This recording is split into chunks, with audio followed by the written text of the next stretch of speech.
कानपुर में कस्तूरबा गांधी विद्यालय से जुड़ी करोड़ों रुपए की जमीन को लेकर बड़ा विवाद सामने आया है। आरोप है कि कानपुर विकास प्राधिकरण यानी केडीए के अधिकार क्षेत्र की जमीन पर निरस्त हो चुकी रजिस्ट्री के बावजूद दोबारा एग्रीमेंट किया गया और अब वहां निर्माण कार्य भी जारी है।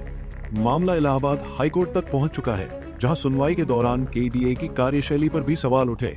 अब पूरे प्रकरण में केडीए की भूमिका और कार्रवाई पर कई गंभीर प्रश्न खड़े हो रहे हैं। शिकायतकर्ता का दावा है कि तत्कालीन केडीए उपाध्यक्ष ने जांच के बाद उस रजिस्ट्री को निरस्त कर दिया था। इसके बावजूद वर्ष 2021 में उसी पक्ष द्वारा दोबारा एग्रीमेंट किए जाने का आरोप है। अब इसी विवादित भूमि पर तेजी से निर्माण कार्य चल रहा है, जिससे पूरे मामले पर नए सवाल खड़े हो गए हैं। कस्तूरबा स्कूल जो है, नगर महापालिका ने प्लाट नंबर 182 इसको लीज डीड की थी, मगर कस्तूरबा ने किसी दूसरे को लीज डीड ट्रांसफ़र कर दिया, बेच दिया। अब वही आदमी उसका निर्माण करा रहा। केडीए में शिकायत की भी गई, उसमें कोई भी जो है रुचि नहीं ली गई। और एक जमींदार के भांजे हैं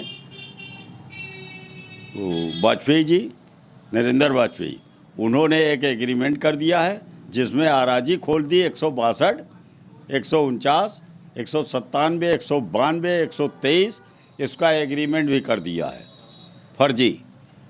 और उसको जो है अब उसी तरह से वो बेच रहे हैं और सब केडीए के प्लाट हैं, जो प्लाट उसमें सब दर्शा दिए गए कंप्लेंट में, मगर केडीए जो है जाग नहीं रहा है। इसको लेकर आपने केडीए को अधिकारियों को, सचिव साहब को भी बताया।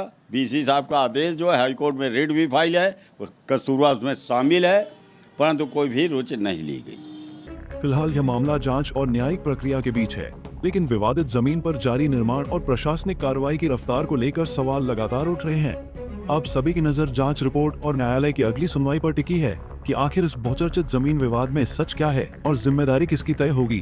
पंजाब केसरी टीवी के लिए कानपुर से प्रांजल मिश्रा की रिपोर्ट।